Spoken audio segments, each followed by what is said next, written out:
আসসালামু আলাইকুম।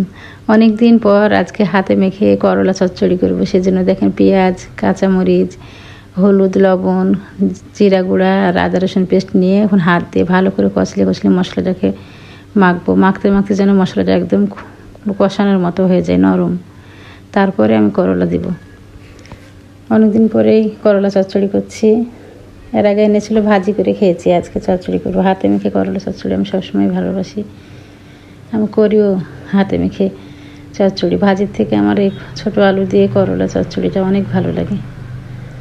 এই যে সুন্দর করে মশলাটা পরে হাত দিয়ে মাখিয়ে নরম করে নিয়েছি। এবার করলা আর আলু দিয়ে অনেকক্ষণ ধরে মেখে নেব।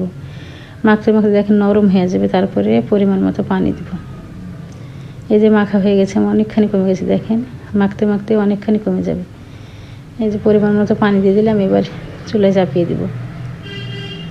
বেশি পানি দিব না, যে পরিমাণে করলা আলু সেদ্ধ হবে সেই পরিমাণে পানি দিয়ে এবার চুলায় চাপিয়ে দিলাম। দেখেন এইভাবে করলা চচ্চড়ি করলে অনেক ভালো লাগে। এই তো করলা চচ্চড়িটা আমার হয়ে গেছে।